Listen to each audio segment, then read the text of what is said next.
Assalamualaikum students. Fluid Mechanics 2, Can 3111, Lecture number 4, Introduction to Fluidization. जो फ्लूइडाइजेशन है ये हमारा फ्लूइड मैकेनिक्स एक नया टॉपिक है.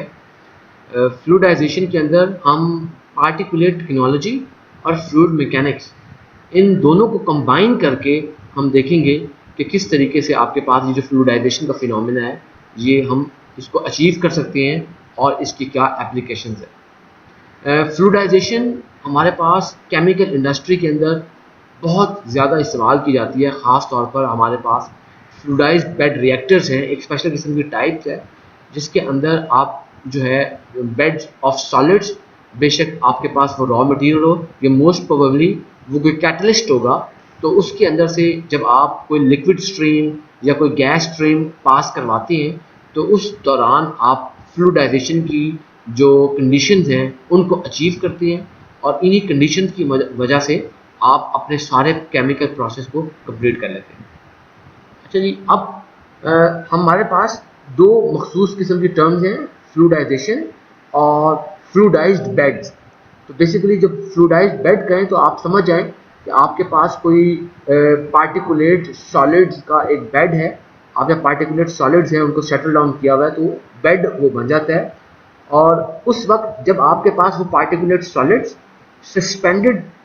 हालत में हो, वो पार्टिकुलर सॉलिड्स किसी फ्लूइड के अंदर सस्पेंडेड हो. मसलन पॉसिबल है कि आपने कोई लिक्विड स्ट्रीम आपने जो है बॉटम से फेड की है उस बेड ऑफ सॉलिड्स को, या कोई गैस स्ट्रीम आपने बॉटम से फेड की है उस बेड ऑफ सॉलिड्स को. तो वो जब solid beds because of the flow of the incoming fluid उसकी वजह से जब वो सस्पेंडेड हो जाते हैं तो उस वक्त आप कहते हैं कि ये जो आपका बेड ऑफ सॉलिड्स है this is now fluidised bed. और ये जो आप टर्म यूज़ करते हैं आप ये कहते हैं कि आपके पास फ्लूइडाइजेशन हो गई है. अच्छा, अब जो इनकमिंग फ्लूइड है उसकी जो वेलोसिटी है अगर हम उसको स्लोली इंक्रीज करते हैं in a way that it is increase from low to high velocity, तो जो प्रेशर ड्रॉप होता है और आपकी जो ड्रैग फोर्स होती है इंडिविजुअल पार्टिकल्स पर वो भी इंक्रीज हो जाती है और हत्ता कि जो पार्टिकल्स हैं वो मूव करना शुरू कर देते हैं. और एक टाइम आता है जब वो पार्टिकल्स जो हैं हमारे पास फ्लूइड के अंदर वो मूव हो जाते हैं. यहाँ पर थोड़ा सा हम ड्रैग फोर्स के बारे में देख लेते हैं कि हमारे पास ये ड्रैग फोर्स बेसिकली क्या चीज़ है. अच्छा, ज़रा गौर कीजिएगा कि ये जो ड्रैग फोर्स है आपके पास जब इनकमिंग फ्लूइड आ रहा है, इनकमिंग फ्लूइड जो कि फ्लो कर रहा है, मिसाल के तौर पर आपके पास जो है बेड ऑफ सॉलिड्स है उसके बॉटम से आपने इनकमिंग फ्लूइड को फ्लो करवाया है, तो ये जो डायरेक्शन ऑफ फ्लो की वजह से जो इनकमिंग फ्लूइड है वो एक फोर्स एक्सर्ट कर रहा है उन सॉलिड्स के ऊपर. तो इस फोर्स को हम ड्रैग कह रहे हैं. तो बेसिकली ड्रैग क्या आपके पास ये एक रगड़ है, आपके पास एक ड्रैग है कि जो इनकमिंग फ्लूइड जो है वो इन बल्क सॉलिड्स पर, इन बेड ऑफ सॉलिड्स के ऊपर, इनके ऊपर वो लगा रहा है in the direction of the flow. और जैसे कि आपको पता है कि Newton's third law of motion हमें ये कहता है कि an equal and opposite net force जो है आपके पास हमेशा जो है कोई रिएक्शन होगा, अपोजिट रिएक्शन. इसी तरह ड्रैग फोर्स के अगेंस्ट आपके पास कोई इक्वल और अपोजिट जो है वो नेट फोर्स भी एक्सर्ट करेगी बॉडी फ्लूइड के ऊपर. तो ड्रैग फोर्स के अपोजिट में कोई और फोर्स की वो सॉलिड पार्टिकल्स फ्लूइड के ऊपर एक्सर्ट करेंगे.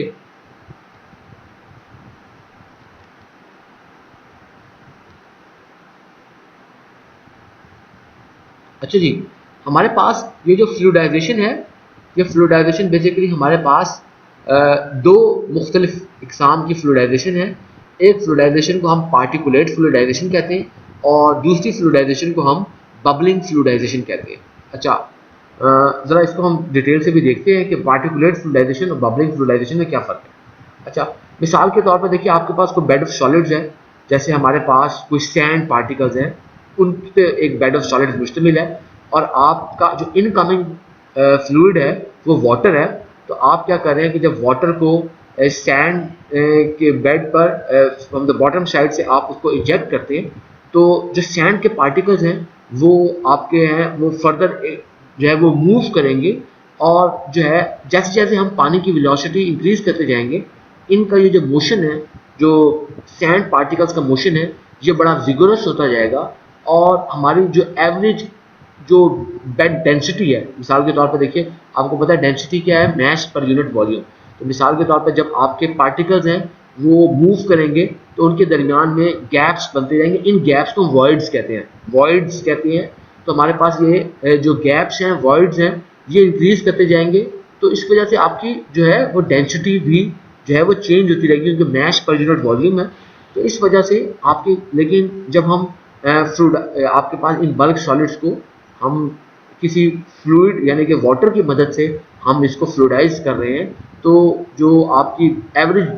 बेड डेंसिटी होती है वो तकरीबन बेड की तमाम डायरेक्शन में सेम रहती है और आपके जो पार्टिकल्स हैं वो एक सेम तरह ही वो मूव करते हैं। इसी वजह से, क्योंकि आपके बेड की डेंसिटी सेम रहती है और पार्टिकल्स जो हैं वो तकरीबन बेड की हर डायरेक्शन में मूव कर रहे हैं, इसको हम पार्टिकुलेट फ्लूइडाइजेशन कहते हैं। और पार्टिकुलेट फ्लूइडाइजेशन के अंदर जो सबसे बड़ी इसकी अहम निशानी है वो ये है कि आपके पास जो बेड की एक्सपेंशन है, यानी कि बेड जो है जब आप उसके अंदर लिक्विड एंटर करते हैं तो बेड एक्सपैंड होता है, तो बेड की जो एक्सपेंशन है वो जो है यूनिफॉर्म रहती है एट हाई वेलोसिटीज। जो नॉर्मली हमारे पास सॉलिड लिक्विड सिस्टम्स होते हैं, आपके पास यानी कि बेड ऑफ सॉलिड्स मौजूद है और आप उसको किसी लिक्विड की मदद से उसको फ्लूइडाइज कर रहे हैं, तो नॉर्मली इस तरह के जो सिस्टम होते हैं हमारे पास पार्टिकुलेट फ्लूइडाइजेशन एग्जिबिट करते हैं जब हम लिक्विड्स जो हैं उनके अंदर से वो पास कर रहे हो। लेकिन ये हर दफ़ा ऐसा नहीं होगा। फ़र्ज़ करें अगर आपके पास जो है बहुत हाई डेंसिटी डिफरेंस आ जाए, मसलन हमारे पास कोई ऐसे वेरी हैवी सॉलिड पार्टिकल्स हैं और जो है उनको अगर आप वाटर की मदद से जो है आप फ्लूइडाइज कराने की कोशिश कर रहे हैं, तो ये बिल्कुल पॉसिबल है कि उनकी वाटर और उन सॉलिड पार्टिकल्स के दरमियान में जो डेंसिटी डिफरेंस है वो बहुत ज़्यादा है, जिसकी वजह से जो है आपके पास जो है अपना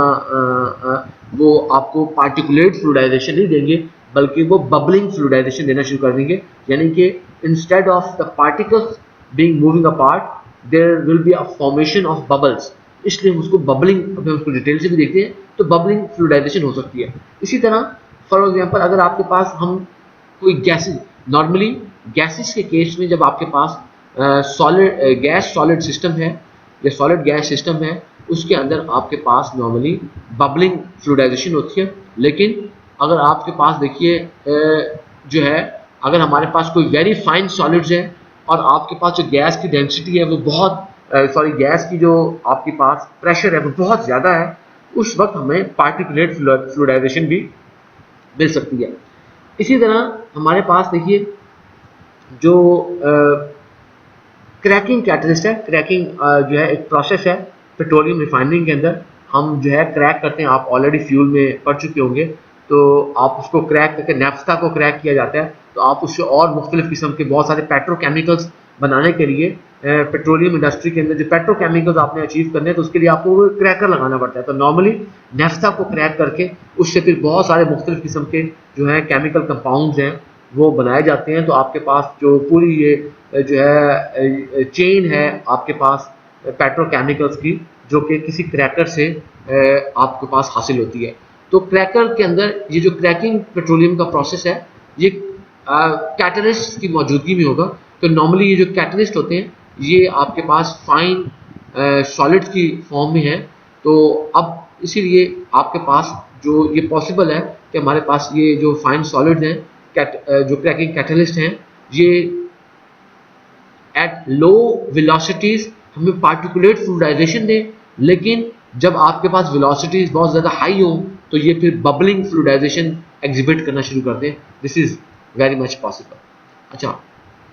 जिस तरह अभी आपने देखा कि हमारे पास पार्टिकुलेट फ्लूइडाइजेशन है, ऑलरेडी आपने नाम सुन लिया है कि बबलिंग फ्लूइडाइजेशन भी एक स्पेशल किस्म की एक फॉर्म है। तो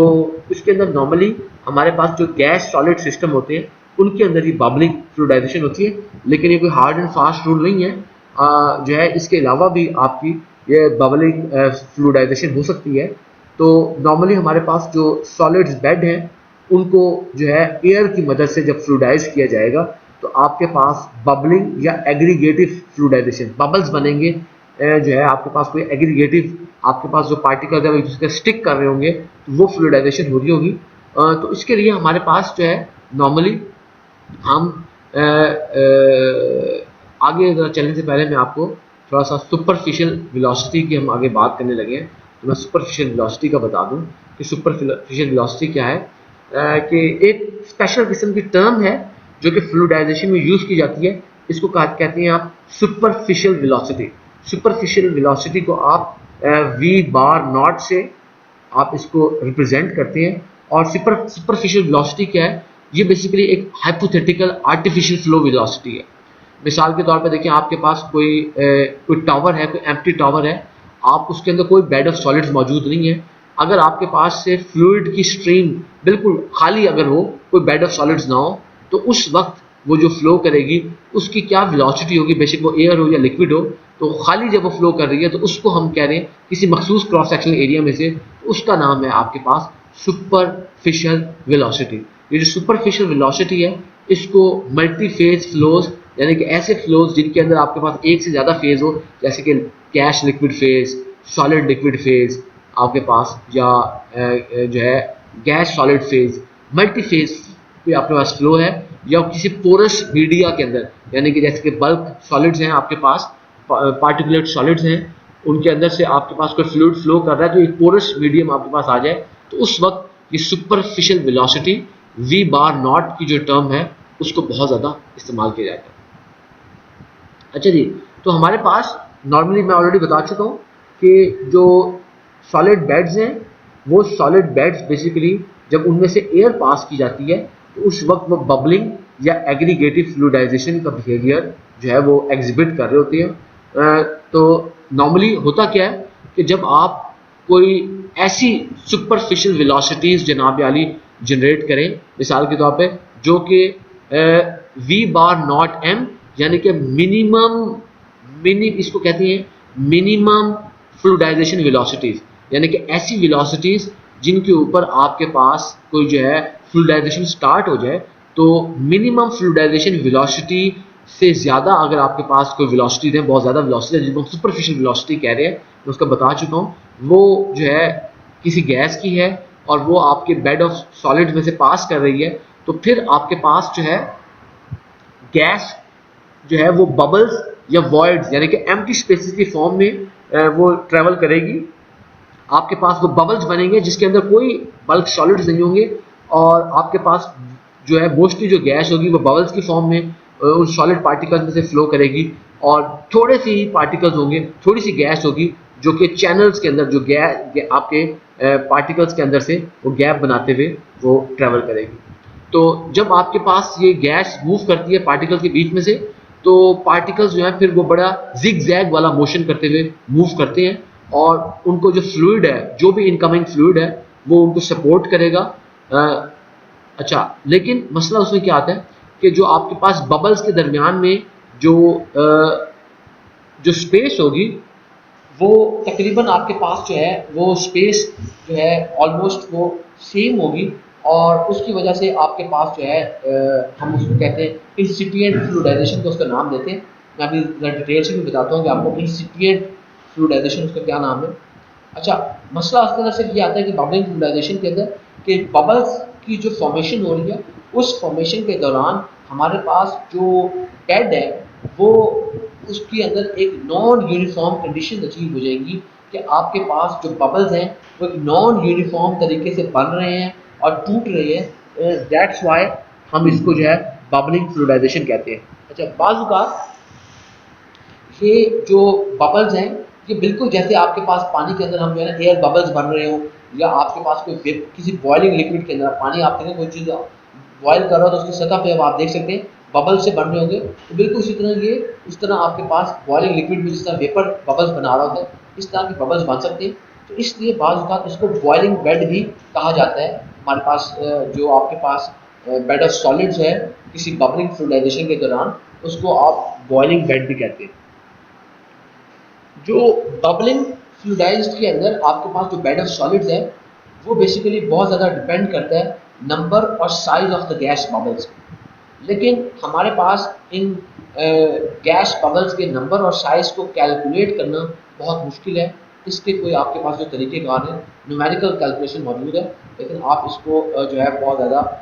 रिप्रोड्यूस नहीं कर सकते, उन रिज़ल्ट्स को आप ईज़िली इसको यूज़ नहीं कर सकते। लेकिन हमें ये पता है कि जो आपका एवरेज बबल साइज़ होता है, जो बबलिंग फ्लूइडाइजेशन के नतीजे में जो बबल्स बन रहे हैं, वो डिपेंड कर रहा होता है बेसिकली आपके पास कि जो पार्टिकल्स की साइज डिस्ट्रीब्यूशन क्या है, पार्टिकल्स की नेचर क्या है, और आपने जो डिस्ट्रीब्यूटर प्लेट लगाई हुई है, यानी कि जिस डिस्ट्रीब्यूटर प्लेट के ऊपर बेड ऑफ सॉलिड्स मौजूद है और जिस डिस्ट्रीब्यूटर प्लेट्स में से फ्लूइड जो है बेड ऑफ सॉलिड्स में एंटर हो रहा है, वो डिस्ट्रीब्यूटर प्लेट किस किस्म की है, उसके अंदर जो है उसकी शेप कैसी है, सुपरफिशियल वेलोसिटी क्या है, उसके अलावा आपकी जो बेड की डेप्थ वो कितनी है, जो है इन सारी चीज़ों के ऊपर हमारे पास जो बबल साइज़ है वो डिपेंड कर रहा होता है। अच्छा, फिर जब बबल्स जो हैं बेसिकली जो है वो फ्लूइडाइज्ड बेड में से जब वो ग्रो कर रहे होते हैं, ट्रेवल कर रहे होते हैं, तो वो फिर जो है आपस में कंबाइन होते हैं, ब्रेक कर देते हैं, और लेकिन फिर भी हमारे पास जो मैक्सिमम स्टेबल बबल साइज़ है वो बाज़ औक़ात आपके पास depending on the size of your column, वो हमारे पास सेवरल इंचेस से लेकर कई फुट तक जो है वो डायमीटर में हो सकते हैं। अच्छा, अगर हमारे पास जो है small diameter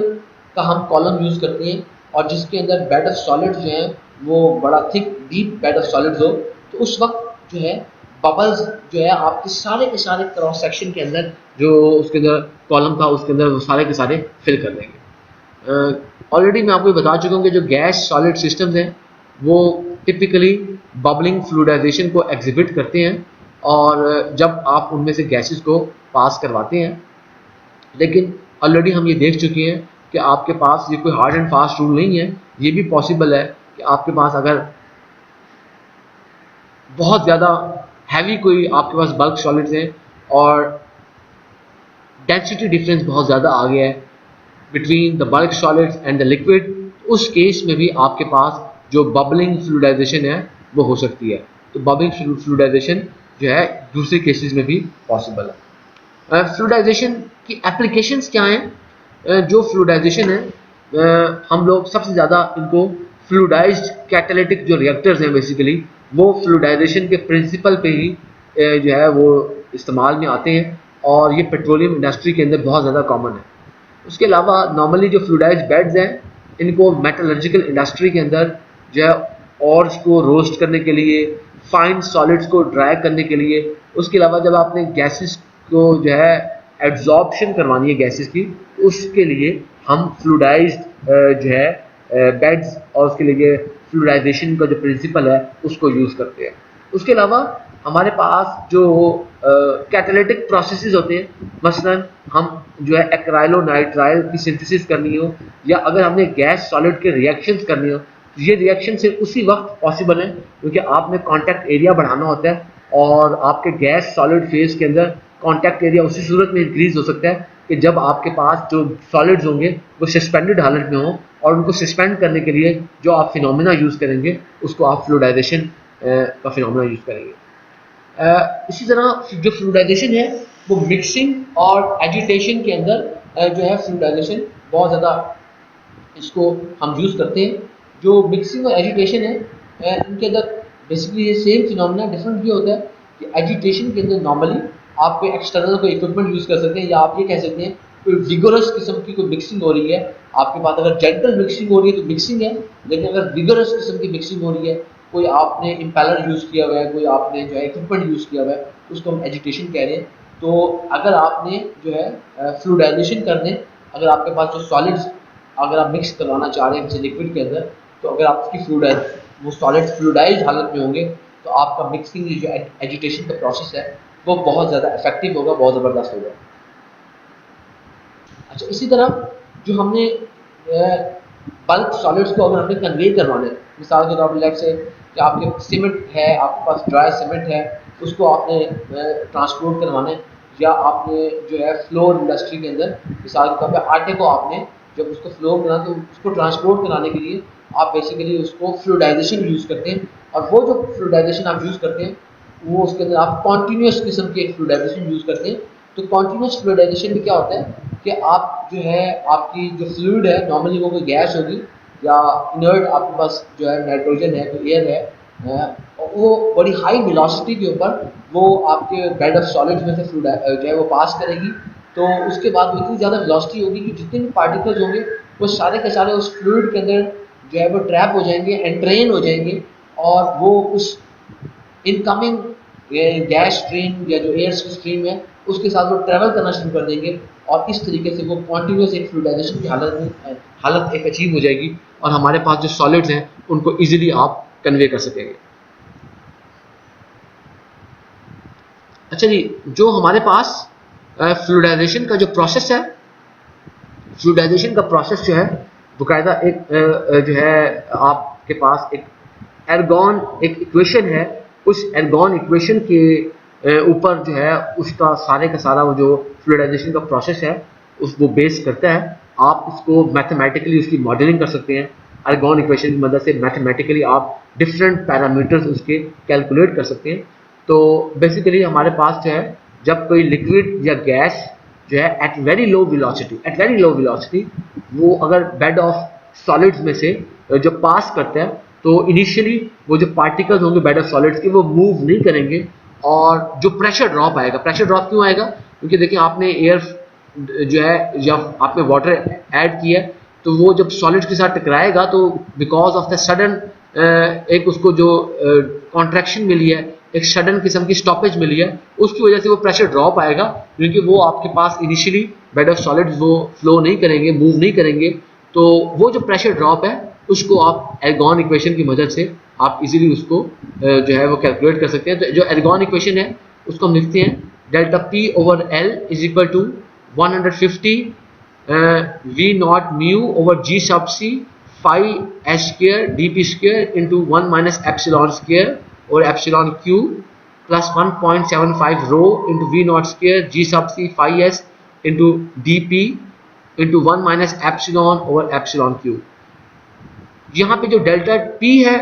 this is the pressure drop in the packed और फ्लूइडाइज्ड बेड। जो प्रेशर ड्रॉप आया है इसको डेल्टा पी हम कह रहे हैं। जो एल है वो आपके टोटल हाइट है पैक्ड या फ्लूइडाइज्ड बेड की। जो वी नॉट है, वी बार नॉट है, ये सुपरफिशियल वेलोसिटी है जो आपकी बेसिकली किसी एम्प्टी टॉवर वेलोसिटी भी इसका नाम है, सुपरफिशियल वेलोसिटी, एक हाइपोथेटिकल वेलोसिटी है। म्यू जो है हमारे पास ये बेसिकली आपके पास विस्कोसिटी होगी और ये विस्कोसिटी आपकी सस्पेंशन की होगी। जो सस्पेंडेड आपके पास एक फ्लूइड बनेगा उसकी ये विस्कोसिटी होगी। जो जी सब सी है ये ऑलरेडी आपको पता है, ये प्रोपोर्शनैलिटी फैक्टर है।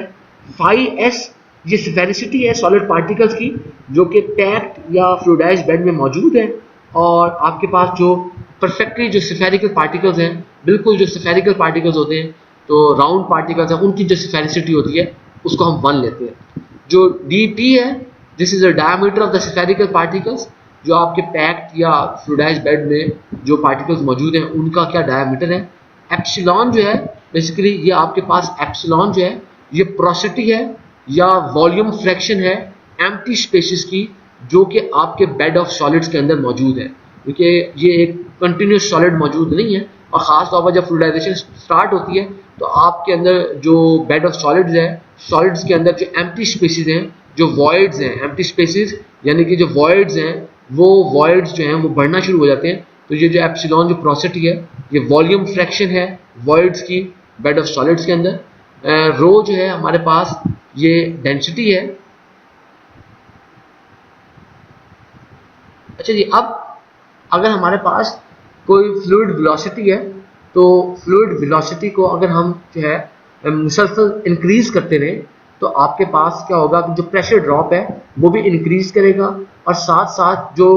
पार्टिकल्स के ऊपर जो ड्रैग फोर्स लग रही होगी, क्योंकि जो ड्रैग फोर्स है this will always be in the direction of the flow of the incoming fluid. तो आपके पास जिस फ्लो के ऊपर आपके पास फ्लूइड एंटर हो रहा है तो आपके पास जो है ये इंडिविजुअल पार्टिकल्स पे ड्रैग भी बढ़ता जाएगा। एक वक्त आएगा कि जब आपके जो ये सॉलिड पार्टिकल्स जो बेड में स्टेशनरी मौजूद थे वो मूव करना शुरू करेंगे और वो फिर आपके फ्लूइड के अंदर सस्पेंडेड हो जाएंगे। तो हम जो फ्लूइडाइजेशन और फ्लूइडाइज्ड बेड की जो टर्म्स है ये उसी वक्त यूज़ करते हैं जब आपके पास वो जो आपके बेड ऑफ सॉलिड्स के अंदर जो सॉलिड पार्टिकल्स हैं वो फुली सस्पेंडेड हो जाए। अच्छा, अब क्योंकि आपके पास जो सस्पेंडेड पार्टिकल्स हैं, they will start behaving like a dense fluid, तो इसलिए आप इसको कह रहे हैं कि ये आपके पास फ्लूइडाइजेशन की स्टेट आ गई है, आपके पास अब ये फ्लूइडाइज्ड बेड है because they are behaving like a dense fluid. अच्छा, अब अगर आपके पास जैसे कि अगर आप कोई डेंस फ्लूइड हो, अगर आप उसको जो है थोड़ा सा टिल्ट करेंगे तो देखते हैं उसका टॉप सरफेस जो है ऑलमोस्ट रिमेन्स हॉरिजॉन्टल। मिसाल के तौर पर अगर आपके पास जो है मोलेसिस हो या आपके पास कोई बहुत थिक किस्म का मड हो, अगर वो ग्लास में मौजूद है तो आपके पास जो है वो स्लरी मौजूद है, तो आप अगर उसको थोड़ा सा ग्लास को थोड़ा सा टिल्ट करेंगे तो भी जो उसका टॉप सरफेस होता है वो हॉरिजॉन्टल अपनी पोजीशन को मेंटेन करता है। तो इसी तरह हमारे पास ये जब आप बेड ऑफ सॉलिड्स को भी टिल्ट करते हैं तो जो टॉप सरफेस होता है ये हॉरिजॉन्टली अपने आप को मेंटेन रखता है। और नॉर्मली क्या होगा कि आपके पास जो है जो लार्ज पार्टिकल्स होंगे या लार्ज ऑब्जेक्ट्स होंगे वो आपके जो है इन बेड ऑफ सॉलिड्स के अंदर वो या तो फ्लोट करेंगे या वो सिंक कर जाएंगे depending upon their density relative to the suspension. मसलन अगर आपकी जो सस्पेंशन है, जो सस्पेंडेड पार्टिकल्स और फ्लूइड के साथ मिलकर जो सस्पेंशन बनी है, अगर इस सस्पेंशन की डेंसिटी से आपके कोई लार्ज ऑब्जेक्ट्स की डेंसिटी ज़्यादा है तो वो भी सेटल डाउन हो जाएंगे। अगर जो है उन लार्ज ऑब्जेक्ट्स की जो डेंसिटी है वो उस सस्पेंशन की डेंसिटी से कम है तो वो भी सस्पेंडेड रहेंगे, तो इस तरीके से वो फ्लोट करते रहेंगे। तो इस तरीके से हमारे पास उसके अंदर ये फिनोमेना होगा। जो आपके फ्लूइडाइज्ड बेड होते हैं, जब आपके पास वो फ्लूइडाइज्ड हालत में सॉलिड्स मौजूद हैं तो फिर इनको बहुत इजीली आप पाइप्स और वॉल्व्स में से जस्ट लाइक अ लिक्विड आप उनको इजीली रिमूव करा सकते हैं। और यही जो फ्लूइडिटी है बेसिकली हमारे पास हैंडलिंग ऑफ सॉलिड्स के लिए हम यूज़ करते हैं फ्लूइडाइजेशन के प्रोसेस को अंदर।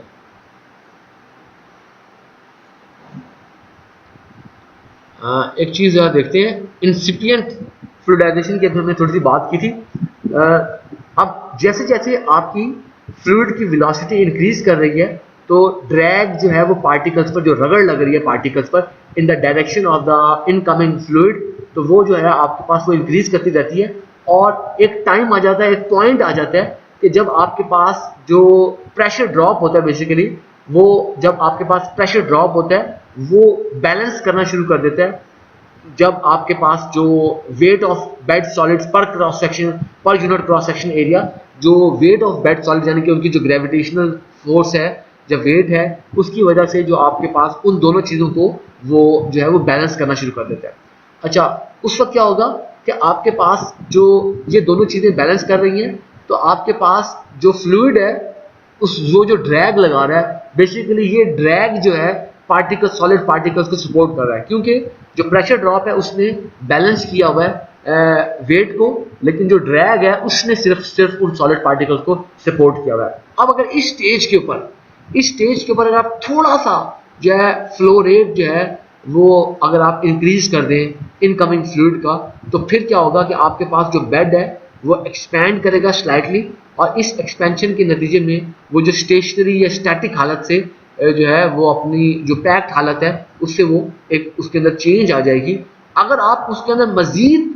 जो है फ्लो के अंदर कोई चेंज करें, फ्लो रेट को थोड़ा सा मजीद इंक्रीज कर दें, तो आपका जो बेड ऑफ सॉलिड्स है वो और बहुत ज़्यादा तेज़ी से एक्सपैंड करता है और जो पार्टिकल्स हैं बहुत तेज़ी से जो है वो मूव करना शुरू कर देते हैं, और उस वक्त आप कहते हैं कि आपके पास जो बेड है वो फ्लूइडाइज हो गया।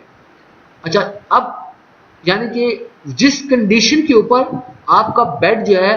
अभी अभी आपकी उसकी बेड की फ्लूइडाइजेशन शुरू हुई है या वो फ्लूइडाइज हो गया है, उस इनिशियल कंडीशन को आप कहते हैं इंसिपिएंट या मिनिमम फ्लूइडाइजेशन। तो मिसाल के तौर पर जैसे ही आपकी फ्लूइडाइजेशन स्टार्ट हुई है उस वक्त आप कह रहे हैं कि मिनिमम फ्लूइडाइजेशन है या इंसिपिएंट फ्लूइडाइजेशन है। और जो फ्लूइड वेलोसिटी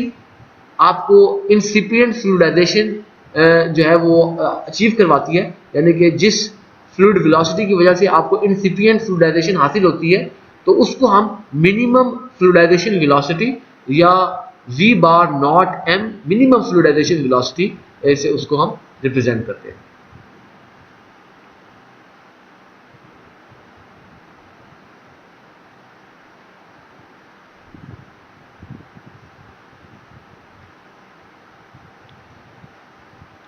अच्छा जी, अब हमारे पास ये जो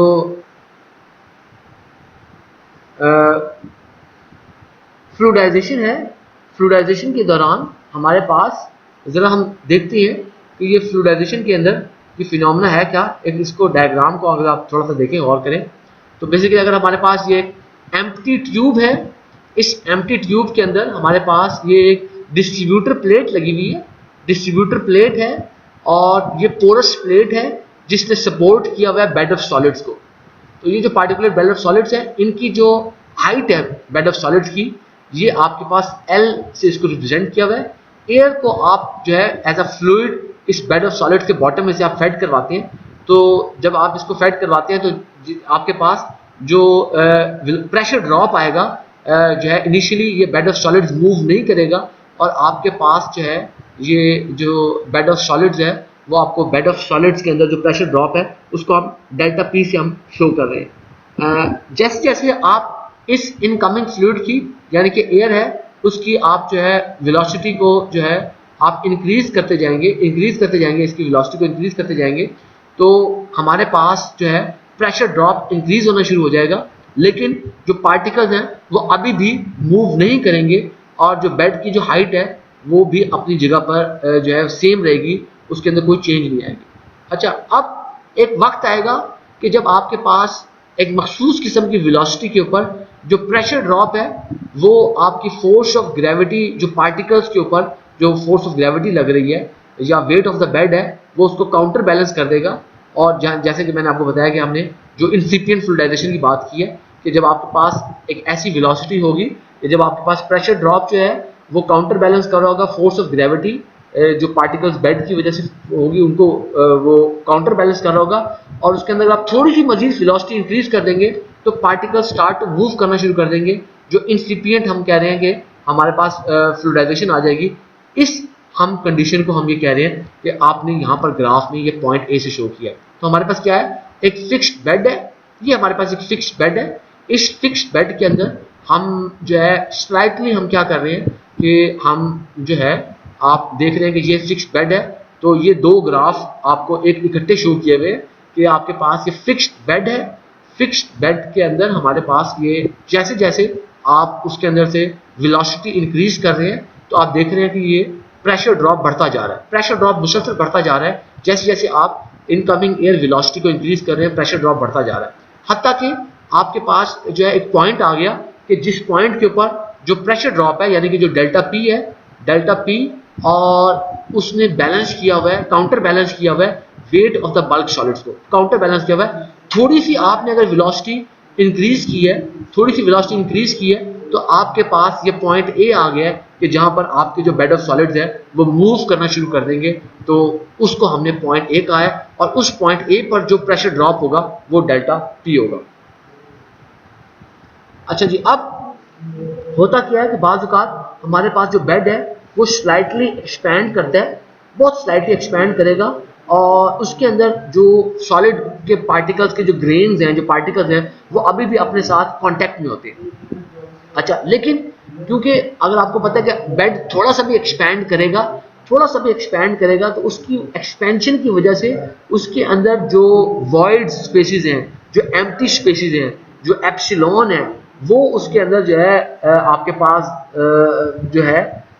वो एप्सिलॉन चेंज हो जाएगा, वाइड स्पेसेस बढ़ जाएंगी। लेकिन जो वाइड स्पेसेस हैं, जो एप्सिलॉन है, बेसिकली आपके पास थोड़ी सी भी जो एप्सिलॉन के अंदर चेंज है वो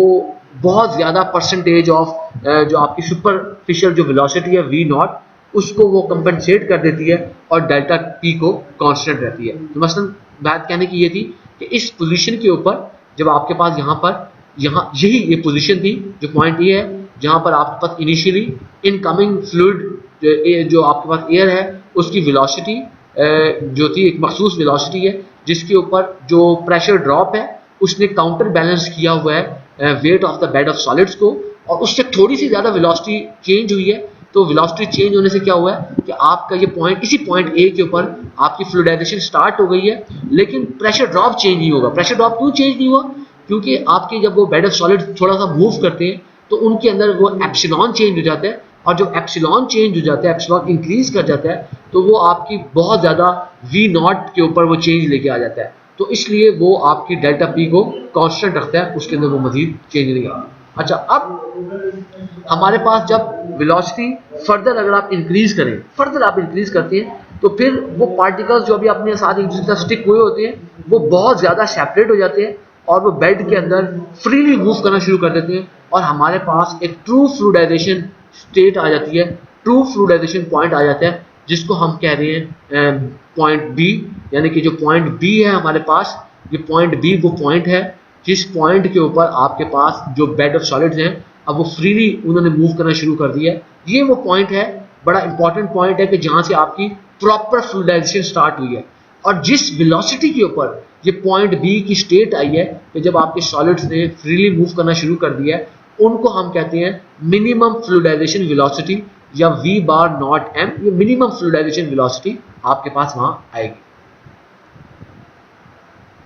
अच्छा, अब क्या होगा कि जब आपका बेड एक दफा फ्लूइडाइज हो गया, तो फिर आपके पास जो है वो जो प्रेशर ड्रॉप है वो कांस्टेंट रहेगा। प्रेशर ड्रॉप में अब मजीद कोई चेंज नहीं आएगी। जो बेड ऑफ सॉलिड्स है उसके अंदर प्रेशर ड्रॉप कांस्टेंट रहेगा, लेकिन जो बेड ऑफ सॉलिड्स की जो हाइट है वो इंक्रीजिंग फ्लो रेट के साथ मुसलसल इंक्रीज होती रहेगी। जरा इसको देखते हैं। आप देखिए कि जैसे ही अब आपके पास ये जो पॉइंट है, जो मिनिमम फ्लूइडाइजेशन वेलोसिटी के बाद एट पॉइंट बी ट्रू फ्लूइडाइजेशन आपके पास अचीव हो गई है। जब ट्रू फ्लूइडाइजेशन अचीव हो गई है, अब आप जब वेलोसिटी इंक्रीज कर रहे हैं, तो वेलोसिटी इंक्रीज करने से बेसिकली क्या हो रहा है कि आपके पास जो बेड की हाइट है, जो एल है वो इंक्रीज, जो बेड हाइट है वो इंक्रीज करता जा रहा है, लेकिन प्रेशर ड्रॉप कांस्टेंट रहेगा। प्रेशर ड्रॉप मजीद चेंज नहीं करेगा, क्योंकि आपके पास एक दफा ट्रू फ्लूइडाइजेशन अचीव होने के बाद प्रेशर ड्रॉप में कोई चेंज नहीं आएगी। सिर्फ जो ये बेड ऑफ सॉलिड्स है इसकी थिकनेस बढ़ती रहेगी, इसकी जो हाइट है वो बढ़ती रहेगी, एल की वैल्यू बढ़ती रहेगी, लेकिन प्रेशर ड्रॉप की जो वैल्यू है वो मुसलसल कांस्टेंट रहेगी। अच्छा, अब आप इस बेड को बहुत ज़्यादा हाई वेलोसिटी के ऊपर ऑपरेट कर सकते हैं विदाउट लूजिंग एनी सॉलिड्स। क्यों ये ऐसे क्यों इसलिए किया जा सकता है? क्यों इसलिए क्योंकि जो आपके पास जो सुपरफिशियल वेलोसिटी होती है, जो आपको बेड ऑफ पार्टिकल्स को सपोर्ट करने के लिए चाहिए, इसकी जो वैल्यू होती है ये टर्मिनल वेलोसिटी, जो पार्टिकल्स की टर्मिनल वेलोसिटी होती है उससे बहुत ज़्यादा कम होती है। तो इसी वजह से आप बेड ऑफ पार्टिकल्स को आप बहुत ज़्यादा हाई वेलोसिटीज पर इजीली आप इसको ऑपरेट कर सकते हैं, क्योंकि जो सुपरफिशियल वेलोसिटी है जिसने इसको सपोर्ट किया हुआ है बेड ऑफ पार्टिकल्स को, वो आपके पार्टिकल्स के इंडिविजुअल पार्टिकल्स के टर्मिनल वेलोसिटी से बहुत ज़्यादा कम है। जरा हम देखते हैं कि ये टर्मिनल वेलोसिटी क्या चीज़ है। तो बेसिकली देखिए, अगर आपके पास फॉर एग्जांपल हम जो है आपने ये हमारे पास ये लैब के अंदर एक्सपेरिमेंट भी आप लोग करेंगे, तो बेसिकली आपके पास जब कोई ऑब्जेक्ट किसी फ्लूइड में से जो है वो फॉल करता है, किसी फ्लूइड में फॉल करता है, मिसाल के तौर पे देखिए कि आप जो है किसी खड़े हुए पानी के अंदर कोई पत्थर अगर आप फेंकते हैं, तो वो पत्थर अगर भारी है तो आप देखेंगे कि वो जो है फॉल करते करते वो पानी के बॉटम तक वो पहुंच जाएगा। तो वो फ्लूइड में से वो जो है बेसिकली वो फॉल कर रहा है, या आप बहुत ऊंचाई से कोई चीज़, आप कोई सॉलिड पार्टिकल्स है वो एयर में से आप फॉल कराते हैं, तो वो बिल्कुल जो है वो अपनी डेंसिटी अगर उसकी ज़्यादा होगी तो वो उसके अंदर से बाकायदा वो फॉल करेगा। तो वो टर्मिनल वेलोसिटी वो मैक्सिमम अटेनेबल वेलोसिटी है, ये वो मैक्सिमम वेलोसिटी है जो कि फॉलिंग पार्टिकल जो है फ्लूइड में से जब फॉल कर रहा है तो वो अटेन कर लेगा। अच्छा, नॉर्मली ये किस वक्त आती है? ये उस वक्त आती है कि जब आपके पास जब ड्रैग फोर्स और जो बॉयंसी है, बॉयंसी क्या है, जो मैंने उस वक्त शुरू में आज जब आपको बताया था ड्रैग फोर्स के बारे में बताया था कि जो Newton's third law of motion कहता है कि इक्वल एंड अपोजिट कोई रिएक्शन होगा तो buoyancy is the equal and opposite reaction. तो जो ड्रैग फोर्स जब आपके पास इनकमिंग कोई फ्लूइड फ्लो कर रहा है, वो जो आपके उसको रगड़ लगा रहा है in the direction of the flow of the incoming fluid, जो सॉलिड पार्टिकल्स के ऊपर ड्रैग लग रही है, ड्रैग फोर्स लग रही है, वो ड्रैग फोर्स के अपोजिट एक बायंसी है। जो बायंसी क्या है कि वो आपके पास this will be opposite to the direction of the incoming fluid. तो जब हमारे पास जो ड्रैग फोर्स और जो बायंसी है उसका जो सम है, अगर वो आपके पास जो फोर्स ऑफ ग्रेविटी जो कि आपके पास पार्टिकल्स के ऊपर लग रही है उसके इक्वल हो जाए, तो उस वक्त जो मैक्सिमम अटेनेबल जो वेलोसिटी होगी उन फॉलिंग पार्टिकल्स की, उनको हम टर्मिनल वेलोसिटी कहते हैं। तो नॉर्मली जब आपके पास नेट फोर्सेस सारी जीरो हो जाती हैं, हम ये कहते हैं कि आपके पास जो ऑब्जेक्ट है उसके पास जीरो एक्सेलरेशन है। So during the terminal velocity the falling object will have zero acceleration. तो ये हमारे पास जो है टर्मिनल वेलोसिटी होती है।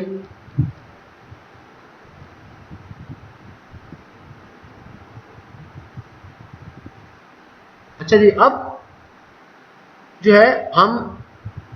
मैं ये ऑलरेडी बात आपको कर चुका हूँ कि हमारे पास जो बेड ऑफ सॉलिड्स हैं, इस बेड ऑफ सॉलिड्स को हम नॉर्मली जो है एट वेरी हाई वेलोसिटीज उसको इजीली ऑपरेट कर सकती हैं, क्योंकि जो इंडिविजुअल सॉलिड पार्टिकल्स हैं उनकी जो टर्मिनल वेलोसिटीज हैं उनकी वैल्यू सुपरफिशियल वेलोसिटी से बहुत ज़्यादा होती है। तो इस वजह से हमें जो है ना हमारे जो बेड ऑफ सॉलिड्स हैं, जो सॉलिड्स हैं उनके दरमियान में कोई लॉस नहीं करता। अच्छा, अब फॉर एग्जांपल अगर हम जो इनकमिंग फ्लूइड था जैसे एयर था एग्जांपल में, उसका अगर हम फ्लो रेट है उसको हम रिड्यूस करते हैं, तो जो है आपके पास जो प्रेशर ड्रॉप होता है उसके अंदर कोई मजीद चेंज नहीं आएगी, प्रेशर ड्रॉप फिर भी कांस्टेंट रहेगा, लेकिन जो बेड की हाइट है वो चेंज होना शुरू हो जाएगी, डिक्रीज होना शुरू होगी। मतलब क्या है कि देखिए कि आपके पास यहाँ पर हम जैसे जैसे मैंने फ्लूइड की वेलोसिटी, इनकमिंग फ्लूइड की वेलोसिटी जैसे एयर है उसको इंक्रीज करता जा रहा हूँ, तो आपकी जो बेड ऑफ वो सॉलिड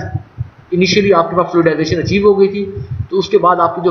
बेड ऑफ सॉलिड्स की जो हाइट है वो इंक्रीज करना शुरू हुई, लेंथ आपकी मुसलसल इंक्रीज करती रहेगी, प्रेशर ड्रॉप कांस्टेंट रहेगा, और फिर अगर आप ये बढ़ती जाएगी। अगर आप जो इनकमिंग जो फ्लूइड है उसकी वेलोसिटी को रिड्यूस करना शुरू कर दें, फ्लूइड की वेलोसिटी को जब आप रिड्यूस करना शुरू करेंगे तो फिर क्या होगा कि आपके पास ये जो बेड ऑफ सॉलिड्स की हाइट है वो भी रिड्यूस होना शुरू हो जाएगी। बेड ऑफ सॉलिड्स की जो साइड, यानी कि आपको ये जो लाइन, इसको आप ये कह सकते हैं ये जो BC है, इस लाइन के अगेंस्ट ये दोबारा इसी को फॉलो करते हुए, इसी लाइन को फॉलो करते हुए ये रिड्यूस होना शुरू कर देगी, लेकिन आपके पास जो प्रेशर ड्रॉप है वो फिर भी कांस्टेंट रहेगा, वो डेल्टा P रहेगा, उसके अंदर कोई चेंज नहीं आएगी। अच्छा जी, लेकिन आपके पास जो फाइनल बेड हाइट होगी, वो फाइनल जो बेड हाइट होगी वो इनिशियल जो बेड हाइट थी उससे वो जो फाइनल हाइट होगी वो हमेशा ज़्यादा होगी, क्योंकि जब आपके पास जो सॉलिड होते हैं बेसिकली आप जब उनको डंप करते हैं किसी ट्यूब के अंदर, स्लोली उनको सेटल करवाते हैं, तो जो है आपके पास जो है आप जब आप उनको जब आप सॉलिड्स को एकदम आपने डंप कर दिया तो उस वक्त वो they are normally packed together more closely as compared to when they are settling very slowly। तो आपके पास जब वो slowly settle कर रहे होते हैं तो उस वक्त वो जो है वो इस तरह टाइटली पैक नहीं होते, तो इसीलिए जो फाइनल बेड हाइट है वो फिर भी ज़्यादा होगी। तो मतलब क्या है कि देखिए आपके पास जब इनिशियली हमने ये देखा था कि जो आपके पास बेड ऑफ सॉलिड थे, जो इनिशियली बेड ऑफ सॉलिड थे आपके पास यहाँ पर फिक्स बेड था, स्टेशनरी था, वो ये हाइट थी, एक आपके पास इस हाइट के ऊपर बेड ऑफ सॉलिड थे। फिर आपके पास जनाब यानी एक पॉइंट ए था जहाँ पर बेड ऑफ सॉलिड्स ने एक्सपैंड करना शुरू किया, पॉइंट बी पर जहाँ पे प्रॉपर एक जो है आपके पास फ्लूइडाइजेशन की स्टेट अचीव हो गई थी, लेकिन जब आपने इसको मेंटेन, जब आपने इसको इनकमिंग फ्लूइड वेलोसिटी को डिक्रीज करना शुरू किया और एक पॉइंट आ गया डिक्रीज किया कि आपके पास जो बेड ऑफ सॉलिड्स हैं वो स्टेशनरी हो गए, तो जब वो बेड ऑफ सॉलिड्स आपके पास स्टेशनरी होंगे तो स्टेशनरी बेड ऑफ सॉलिड्स जो हैं उनकी जो हाइट होगी वो इनिशियल हाइट से ज़्यादा होगी, यानी कि ये हाइट होगी। अब आपके पास यहाँ पे बेड ऑफ सॉलिड्स स्टेशनरी हो गए हैं तो इसकी हाइट हमेशा इनिशियल बेड ऑफ सॉलिड्स की हाइट से ज़्यादा होगी, क्योंकि जब आपके पास सेटल करते हैं पार्टिकल्स तो सेटल वो स्लोली सेटल कर रहे होते हैं, तो अगर आप एकदम बहुत ज़्यादा चीज़ को उसको फेंक देते हैं तो वो तो क्लोज होगी, लेकिन ये इसीलिए वो ज़्यादा होगी। तो फिर उसके पास जो है आपके पास उसकी वजह से जो प्रेशर ड्रॉप भी है, उसी तरह जैसे जैसे आपके वो बेड ऑफ सॉलिड्स हैं वो जो है सेटल डाउन होते जाएंगे तो प्रेशर ड्रॉप जो है उसकी वो कांस्टेंट वैल्यू चेंज होकर वो उसकी वैल्यू जो है मजीद कम होना शुरू होती जाएगी, कम होना होती शुरू हो जाएगी।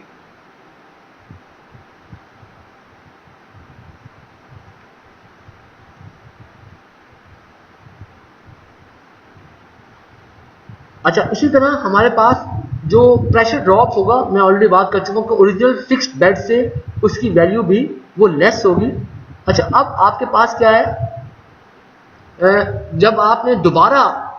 एक जो है उस बेड ऑफ सॉलिड्स को आपने मूव कराना शुरू किया है, तो मूव कराते वक्त क्या होगा कि हमारे पास जो प्रेशर ड्रॉप है वो वेट ऑफ बेड को पॉइंट बी के ऊपर जो है,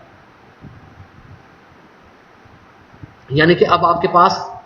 क्या हुआ कि आपने bed of solid settle down हो गए, दोबारा आपने फ्लूइड जो वेलोसिटी है, फ्लूइड वेलोसिटी अब आपने दोबारा इंक्रीज करनी शुरू की, तो इंक्रीज करनी शुरू की तो अब आपके पास दोबारा इस पॉइंट बी के ऊपर जो वो हमारे पास पार्टिकल्स हैं वो मूव करना शुरू कर देंगे। तो इसीलिए पॉइंट पार्टिकल्स जो बी है उसकी जो वेलोसिटी है उसको हम मिनिमम फ्लूइडाइजेशन वेलोसिटी या वी बार नॉट एम हम कंसीडर करते हैं, जो कि आपके पास जो है बेसिकली हमें फ्लूइडाइजेशन दे रही है। तो नॉर्मली जब आपने ये मिनिमम फ्लूइडाइजेशन वेलोसिटी डिटरमिन करनी होती है, तो हम क्या करते हैं कि बेड ऑफ सॉलिड्स है उसको आप विगरसली फ्लूइडाइज करते हैं, यानी कि आप बहुत ज़्यादा हाई वेलोसिटी देते हैं ताकि आपका जो वो बेड ऑफ सॉलिड्स है वो सारे पार्टिकल्स जो है वो बेड मूव करना शुरू कर दे। फिर आप उस बेड को